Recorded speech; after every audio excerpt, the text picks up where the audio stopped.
Don't forget to like the video, share your thoughts or story in the comments, and subscribe to our latest stories. Before I start, tell me where you are watching me from. I wonder which cities and towns will join me in this memory that will follow me for years. I never thought a simple taxi ride could turn into one of the most memorable evenings of my life.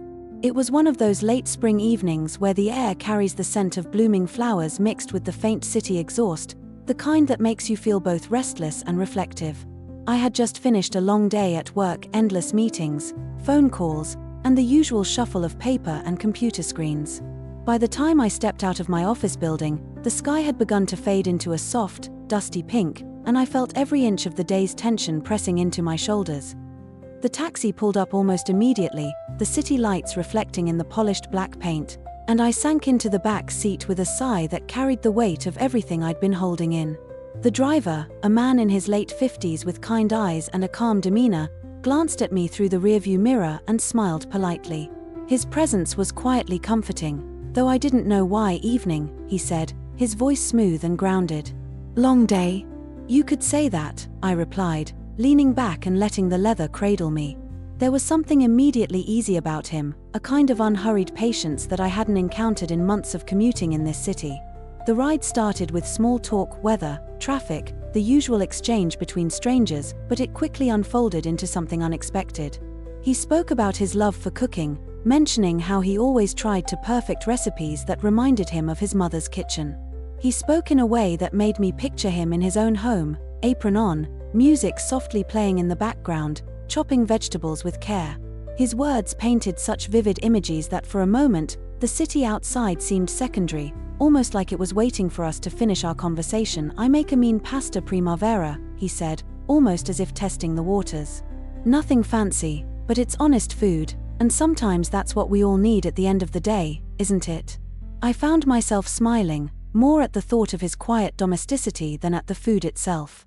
"I think I'd like that," I said, more lightly than I intended. There was a small pause in the hum of the car, the only sounds being the faint rumble of tires against asphalt and the distant echo of city life. Then he said it almost casually, almost shyly, "Would you like to have dinner with me sometime? I mean, nothing complicated, just a meal, good company." I blinked, caught off guard. My first instinct was hesitation. Here was a man I barely knew, inviting me to something that carried weight beyond a simple dinner. And yet, there was no pressure in his voice, no rush to fill the silence. Just an honest offer, extended with genuine warmth. I felt a flutter of curiosity, an almost childlike excitement at the idea that an ordinary evening could turn into something memorable. I think I'd like that," I finally said. My voice was soft, reflective, and there was a thrill in admitting it. It was as if I was allowing myself permission to step outside the familiar routines that had been governing my life for months. We exchanged details as the taxi continued its journey through the quiet streets, the city lights blinking past in rhythmic patterns that somehow mirrored my heartbeat. It felt surreal, like being in a movie scene that was gentle, unforced, and entirely believable. There was no grand gesture, no rush, just two people, connecting over the potential of an evening filled with conversation, laughter, and the unspoken understanding that sometimes, the smallest invitations can lead to the most meaningful experiences. The night of the dinner arrived, and I remember stepping into his apartment and being greeted by the rich aroma of herbs and simmering sauce. The space was cozy, filled with warm lighting that softened the edges of the furniture and made the walls seem like they were holding in comfort.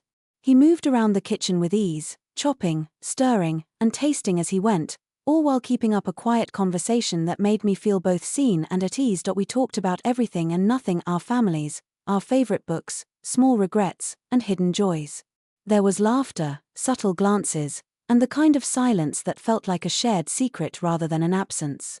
I found myself relaxing in a way I hadn't in years, letting the barriers that had built up over decades of routine melt away in the warmth of someone else's presence. When we finally sat down to eat, the meal was simple yet exquisite, each bite infused with the care he had put into preparing it. But the real nourishment was in the conversation, the moments of quiet understanding, the gentle way he listened when I spoke about things I often kept to myself. It was an emotional intimacy that was profound without needing to be anything else. By the time the evening came to an end, I realized how rare it was to meet someone who could make you feel simultaneously safe, appreciated, and understood. Stepping back into the cool night air, I felt lighter, almost as if the city itself had shifted around me, softening the edges that had grown so sharp over time. As I walked to the taxi stand, I couldn't stop thinking about how unexpected moments, like a casual dinner invitation from a stranger who had become a kind of friend, could leave such a lasting imprint. It wasn't about romance or drama, it was about connection, respect, and the beauty of opening yourself to the possibility of meaningful encounters.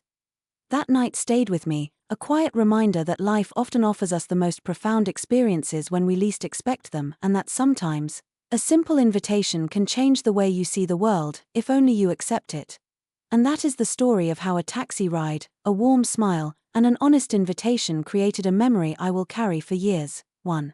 That taught me the value of taking small chances and cherishing the depth of human connection. It was simple. It was unexpected. And it was unforgettable.